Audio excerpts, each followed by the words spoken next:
Welcome to my channel. If you're new here, my name is Kayla and I talk about caring for houseplants, learning and exploring about native plants, and appreciating medicinal plants. I'm working to connect houseplant lovers to the nature that we try to surround ourselves with in our homes. If those topics are of interest to you, please consider subscribing. In the last episode of the How to Make a Plant Room series, we painted the walls, built and mounted the plant shelves, and you saw tidbits of the temporary setup in this room. Since I work full-time, I didn't have a whole lot of extra time to finish this room very quickly, and so I saw a lot of decline in a decent amount of my plants. A lot of the time they stretched for light or lost foliage. So let's begin there. Lighting was crucial. Sure, I got as many plants up on the shelves as I could, but they still needed light, so I hung the big guy. The big guy is a T5 light fixture with 3 different settings. He was a gift from a friend, so I'm not exactly sure how much he would have cost, but he's crucial to my setups nowadays. Without him, I probably wouldn't be able to have as many plants as I do. Next, I had finally done what I had been wanting to do in the old plant room, a pendant light over the trellis. This is just one of my old clip-on lamps with a GE LED full spectrum grow light bulb in it, and the Rhaphidophora tetrasperma quickly raced up to surpass it in height. Across the room, I couldn't get my hands on our friend's light for the big plants, so I have to use this purple light. And I've had a hard time seeing the way my plants are and how they're doing under this type of light, so I'm going to try to shop around for a white light. The coffee tree is going bonkers underneath it though. And the newest addition to my lighting are these 2 T5 shop lights that are shining underneath the shelves above them. Perhaps one of my favorite setups in this room.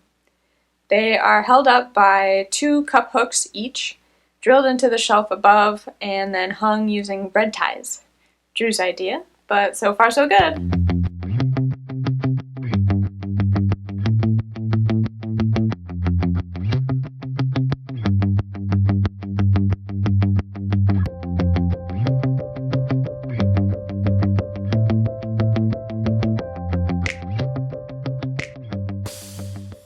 And I knew I wanted a whole foresty jungle vibe in here with lots of hanging plants.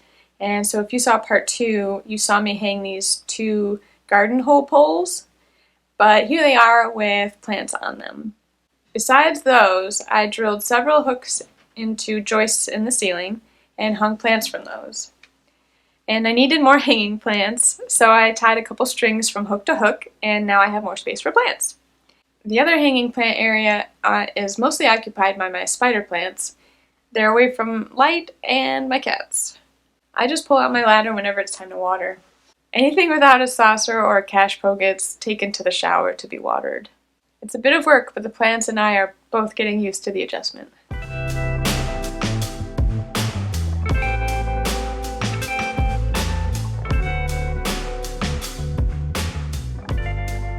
The last priority in this room was storage.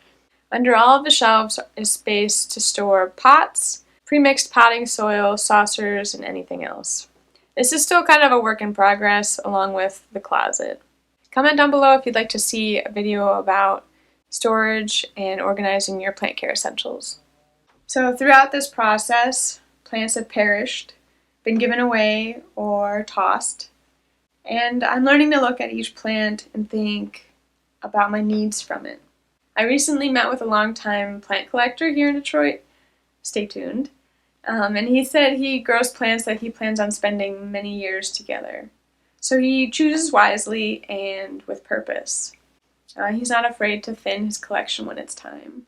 And that has helped me with my purging too, a little bit at a time.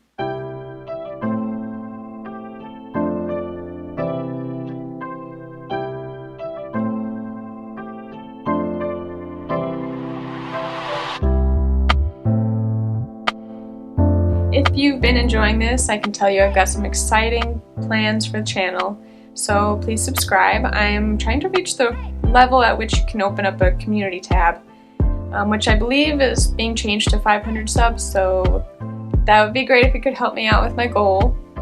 Thank you, and I'll leave you with some cat footage in the jungle. Have a good one.